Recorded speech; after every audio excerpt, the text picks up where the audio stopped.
नमस्कार। मैं हूं तरुण नांगिया और आप लोग देख रहे हैं लीगली स्पीकिंग विद तरुण नांगिया। आज का शो जो है वो देश को समर्पित है, छोटे व्यापारियों को समर्पित है। और क्यों समर्पित है? छोटा व्यापारी जीएसटी से त्रस्त, उसको कुछ तकलीफें हैं, रेट से डर लगता है, बहुत बार पैसा देने को कहा जाता है, जैसे ही रेट होती है पैसा होता नहीं उसके पास। कई छोटे व्यापारियों को तो जीएसटी अभी तक समझ में नहीं आया है।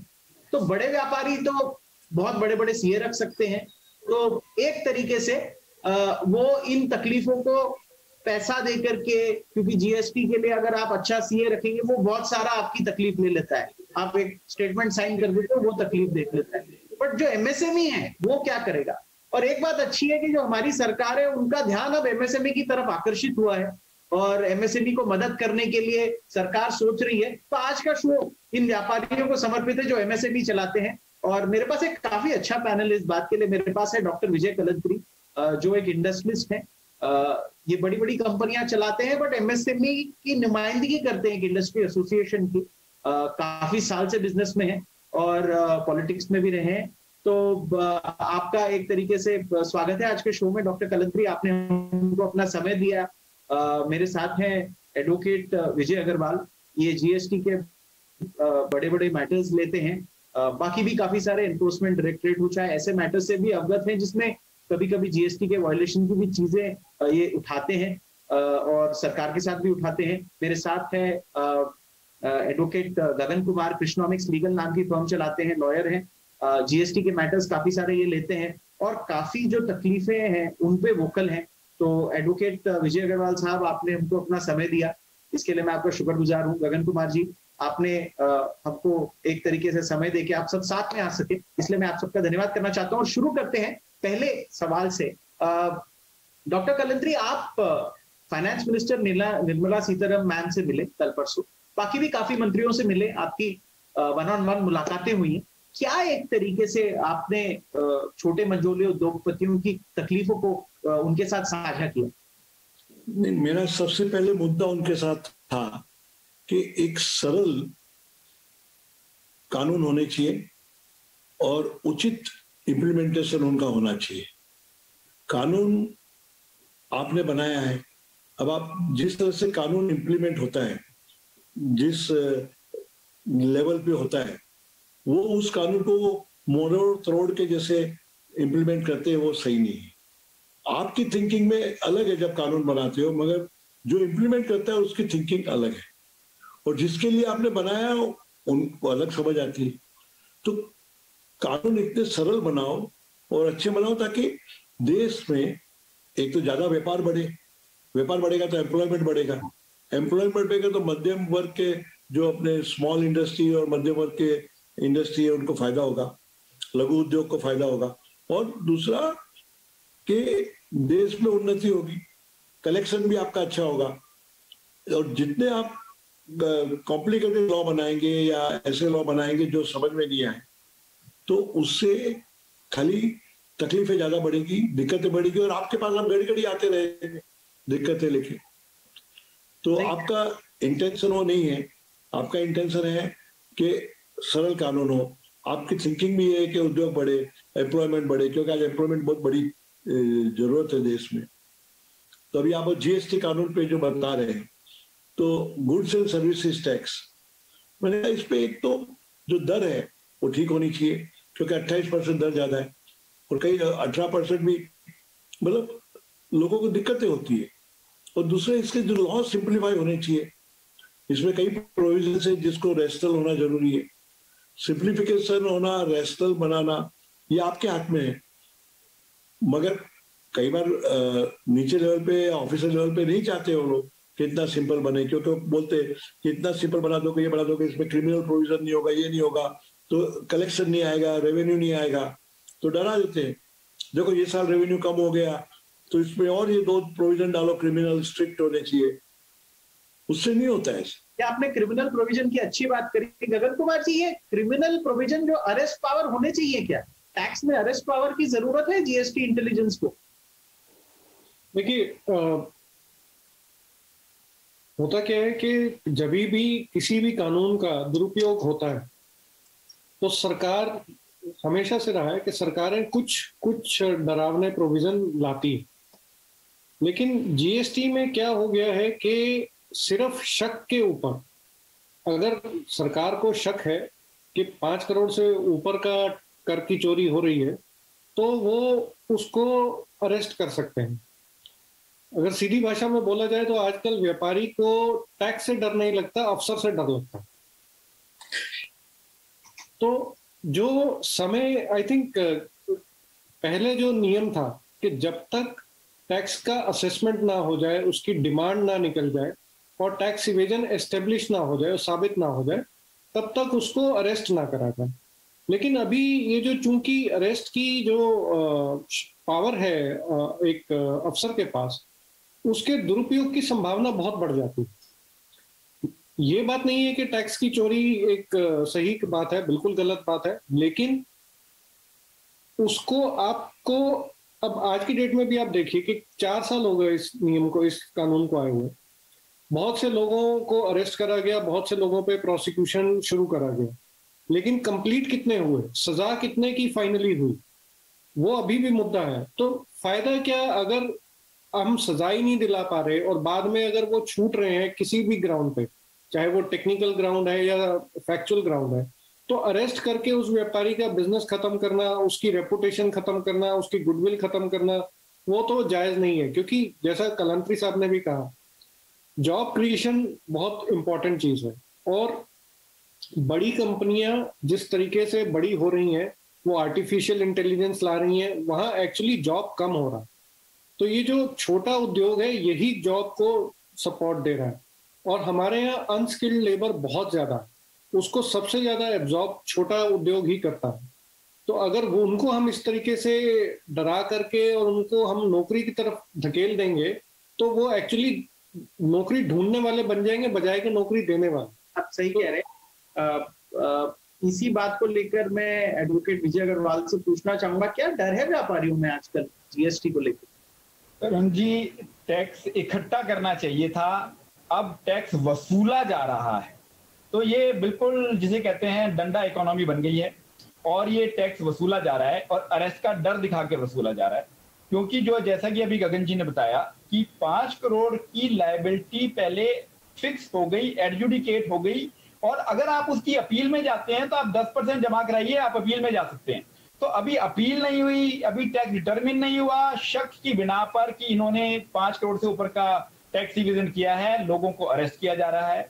और एक सर्कुलर है इनका डिपार्टमेंट का कि जो ऑफिसर है जो जितनी वसूली करके लाएगा, मैं इकट्ठा करना वर्ड यूज नहीं करूंगा, उसको उस पर इंसेंटिव भी मिलता। तो जो हमारे पास केसेस आते हैं, लोग आते हैं कि जी हमारे घर वाले को बैठा रखा है 4 दिन से और उसको कागजों में कहीं एंट्री नहीं की, क्योंकि अगर अरेस्ट किया जाता है तो कानून में प्रावधान है कि इसको 24 घंटे के अंदर अंदर कोर्ट में पेश करना होता है। तो उसको बैठा के कह रहे हैं कि भैया पहले पैसा जमा कराओ, घर वालों को बोलो कुछ भी बेचो, आप पैसा जमा कराओ, नहीं तो आपको अरेस्ट कर लेंगे। फिर अल्टीमेटली वो कुछ दिन तक जब पैसा नहीं जमा करा पाते या कुछ पार्ट जमा करा देते हैं, फिर अरेस्ट करा दिया जाता है आदमी को। तो ये जो डर के हिसाब से और ऑफिसर्स को इंसेंटिवाइज करके जो वसूली की जा रही है, ये बिल्कुल ही गलत है। तो इससे एक डर का माहौल बन गया है। ऐसा तो कभी जो हम सीबीआई के केसेस करते हैं, ईडी के केसेस करते हैं, एसएफआईओ के केसेस करते हैं, उनमें भी नहीं ऐसा होता था। तो बिल्कुल जीएसटी का बिल्कुल क्या कहते हैं दमन चक्र चला हुआ है। और ऊपर से कभी भी हमने ऐसा नहीं देखा कि एक आदमी के पास 4 थानों की पुलिस आ गई। ये नहीं कि उसके पास लोकल थाना भी आ गया, ईओडब्ल्यू भी आ गया और कोई क्राइम यूनिट भी आ गई। मगर इसके अंदर जीएसटी के अंदर ऐसा है, स्टेट की यूनिट भी आ जाती है, सेंट्रल गवर्नमेंट की डीजीजीआई की यूनिट भी आ जाती है, फिर एक एंटी इवेजन यूनिट है वो भी आ जाती है। तो एक ही आदमी के 3-3 आदमी इकट्ठे उठ के पहुंच जाते हैं। एक ने अरेस्ट कर लिया, उसने वहां पे उसने तो एक ऑफिसर ने बोला कि जी मेरा टारगेट अचीव हो गया जी, आपने पैसा जमा कर दिया। अब दूसरा आएगा, अरे भैया वो तो दूसरे वाले का हुआ था, तू मेरे उससे अलग करा दे। तीसरा वाला आ जाएगा, जनाब आप मेरे उससे और करा दो। तो रिसेंटली मैंने एक केस किया, टैक्स जीएसटी वाले ऑफिसर के उसके यहाँ गए, पहले जाते ही मैनेजर को थप्पड़ मारा। वो अच्छी किस्मत थी कि वो सीसीटीवी में रिकॉर्ड हो गया। हमने हाईकोर्ट में जब क्लिप दिखाई तो हाईकोर्ट ने इमीडिएटली उस पर स्टे ग्रांट किया। सुप्रीम कोर्ट ने गाइडलाइंस दी कि अगर आप किसी को एग्जामिन करते हैं तो वहां सीसीटीवी लगाएंगे। तो ऑफिसर ने आके सबसे पहले, उसका वीडियो में रिकॉर्ड है कि वहां इंस्ट्रक्शन दे रहा है कि सीसीटीवी सारे के सारे आप बंद करें। तो ये जो चीज हो रही है, थोड़ी सी कानून को कानून के हिसाब से चलाया जाए, बिल्कुल ऐसे ना चलाया जाए। और एक और सबसे बड़ी प्रॉब्लम है सर्कुलर ट्रांजैक्शन। कुछ लोग अपनी बैलेंस शीट को बेहतर बनाने के लिए, बैंक से लोन लेने के लिए, अपना गवर्नमेंट का कोई नुकसान नहीं होता, अगर उनकी 10 रुपए की सेल है तो उसको 15 रुपए की दिखा देते हैं, उसमें परचेज भी फर्जी है, सेल भी फर्जी है, ना माल बना ना। मैं ये नहीं कहता ये ठीक है, ये गलत है, मगर आप उसमें जब गवर्नमेंट का लॉस ही नहीं हुआ तो उसके अंदर आप ये कैसे कह सकते हैं कि ये 5 करोड़ की जो कैलकुलेशन है उसके अंदर हम ऐड कर देंगे। तो लोगों को बंद किया जा रहा है, डर का माहौल है, लोग जैसा कि अभी गगन जी ने बताया कि भाई बहुत डर लगता है, जीएसटी आ जाए तो आदमी नाम से ही डर जाता है। तो जैसे पुलिस ने अपनी धीरे धीरे इमेज इंप्रूव की कि भाई आदमी को खाकी की इज्जत होनी चाहिए, उससे डर नहीं होना चाहिए। मैं आपको बता देता हूं, हमारे पास तो जिस तरह से क्लाइंट्स आते हैं, जीएसटी का डर का माहौल है।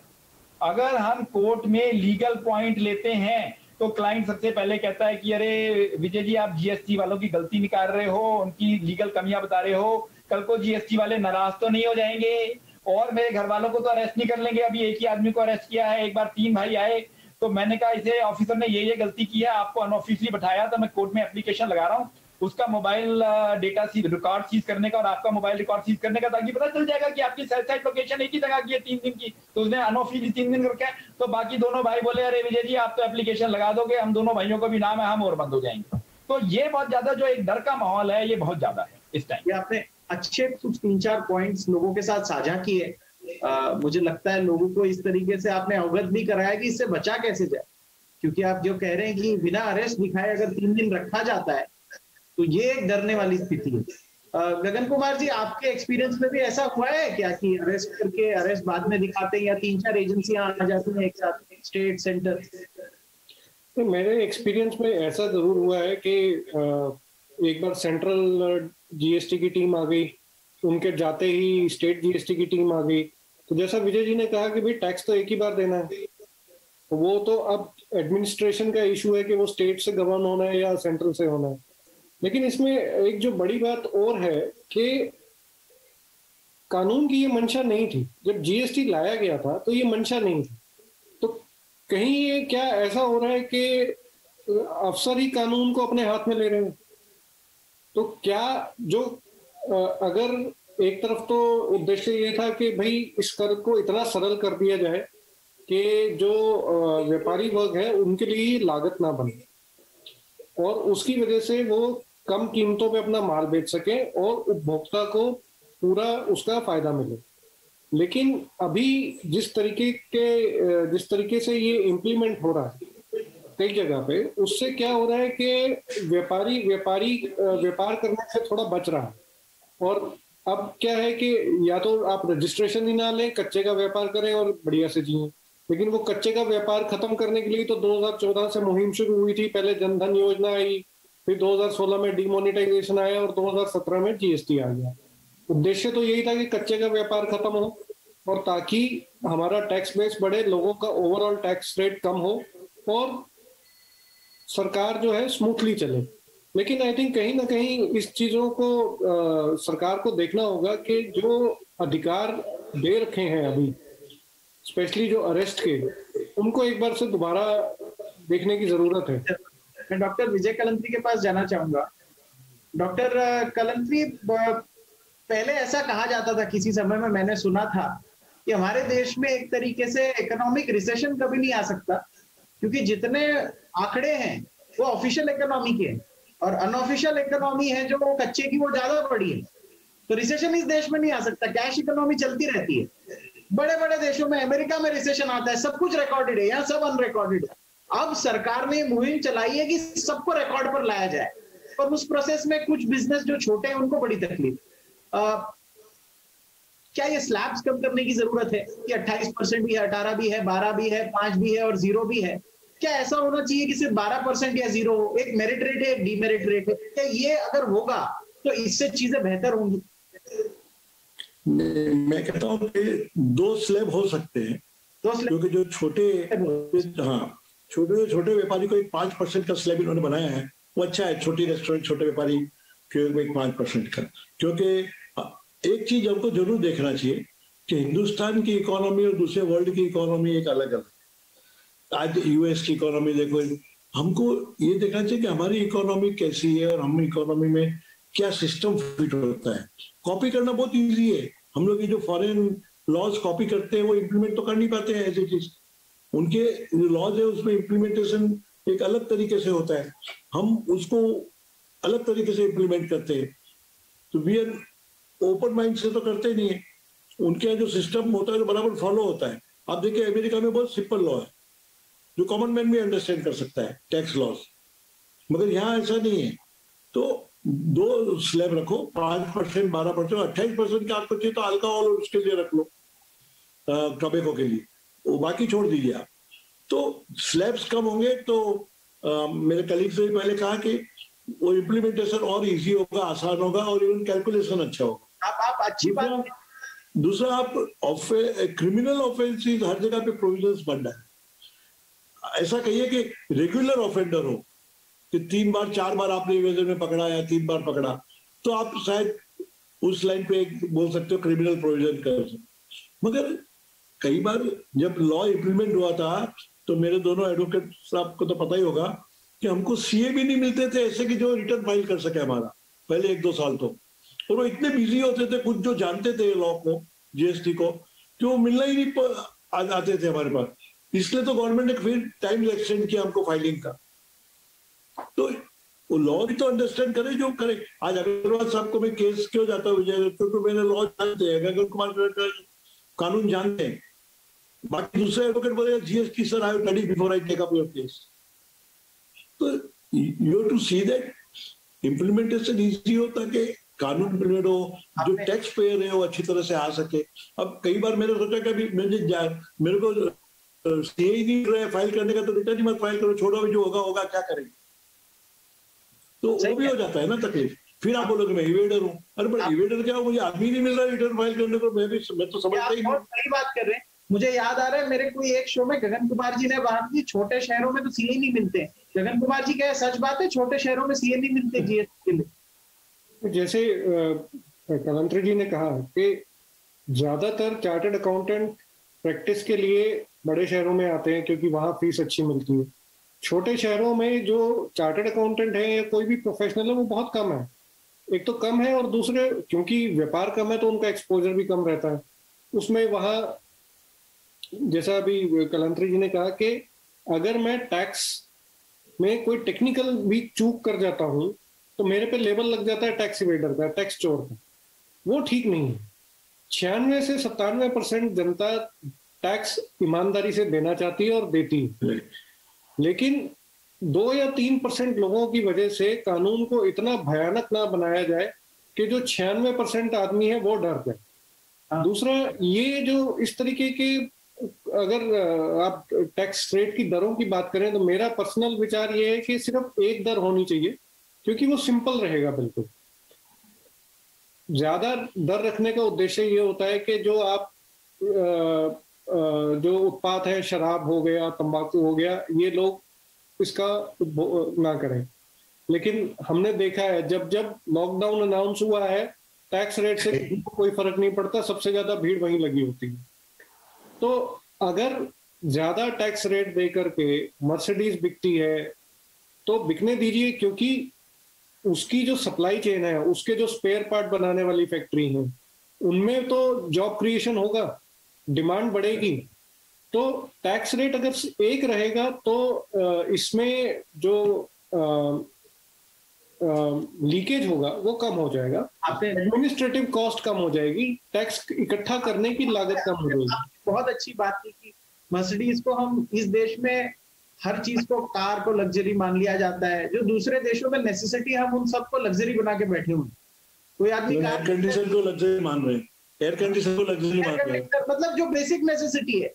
आधे से ज्यादा इंडिया इतना गर्म होता है कि एसी के बिना तो मध्यम वर्गीय आदमी, ड्राइवर की एस्पिरेशन होती एसी रखते हैं लोग। प्लाईवुड और पेंट को भी लग्जरी माना जा रहा है। तो ये मैं विजय अग्रवाल जी के पास जानना चाहूंगा।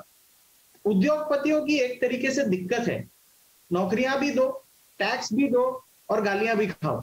इस देश में ये उद्योगपति की ये हालत हो गई है कि नौकरी देके भी गाली खाता है। तो ऐसे में उनको अगर राहत पहुंचानी है तो आपको लगता है स्लैब कम करने चाहिए?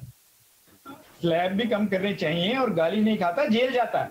आज की डेट में इंडिया में सबसे बड़ा क्राइम है रिच और फेमस होना। अगर आप रिच एंड फेमस हैं तो आप क्रिमिनल हैं, आपने जरूर किसी का गला काटा है, इसलिए शायद आप रिच और फेमस हो गए, तो आपको जेल जाना चाहिए। सारे लोग आपको देखेंगे, जरा सा भी कोई इश्यू हो गया पूरा मीडिया में आ जाएगा, तो रिच और फेमस हो। तो ये तो लगान की तरह वसूला जा रहा है। और आप देखिए तरुण जी, सुप्रीम कोर्ट में अरुणेश कुमार ने जजमेंट में कहा कि 7 साल तक की सजा के लोगों को अरेस्ट न करें, इसमें तो 5 साल की सजा है जीएसटी में, फिर भी लोगों को अरेस्ट किया जा रहा है। मतलब बड़ी अजीब बात है। अगर 7 साल तक की सजा का आदमी हो तो हम कोर्ट में खुद भी नहीं जाना पसंद करते, हम कहते हैं कोई जूनियर पेश हो जाएगा और बेल करा लाएगा जाके। या 5 साल तक की जो सजा का केस है उसके अंदर लोगों को अरेस्ट करके जेल में डाला जा रहा है। और डिफरेंट हाई कोर्ट की डिफरेंट जजमेंट है।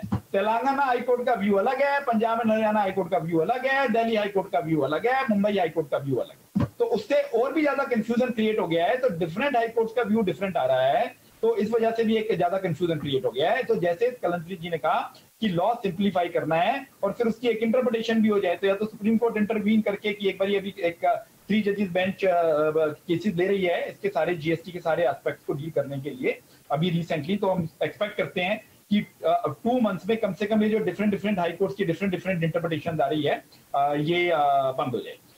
ये आपने बहुत अच्छी बात कही कि ये अलग अलग स्टेट से अलग अलग इंटरप्रिटेशन आना, ये व्यापारी डरा होता है। एक स्टेट में तो जेल नहीं जाएगा, बस दूसरे में पक्का चला जाएगा। देखें इस कानून में क्या होता है। ये हमारा आखिरी शो नहीं है, जीएसटी पे हम हर महीने एक शो करेंगे, क्योंकि जो व्यापारी देश को नौकरी देते हैं, फीस देते हैं लॉयर और चार्टर्ड अकाउंटेंट को, वही व्यापारी डरे हुए हैं। तो उनका डर कैसे कम किया जाए, सरकार की मंशा है, पर सरकार को भी फीडबैक मिल सकता है। कैसे? डॉक्टर विजय कलंतरी ने बताया, उद्योगपतियों से बात मत कीजिए, वकीलों से कीजिए। वकीलों से बात करोगे तो वो सही फीडबैक दे पाएंगे, क्योंकि तकलीफ लेके वो डॉक्टर है, उनके पास सब जाते हैं। तो वकीलों से बात करना जरूरी है। इसी के साथ मैं शो की समाप्ति करूंगा। विजय अग्रवाल साहब, डॉक्टर विजय कलंतरी साहब और गगन कुमार साहब, तीनों हमारे साथ समय निकाल कर जुड़े। मैं आपका शुक्रिया अदा करना चाहता हूँ। Thank you so much.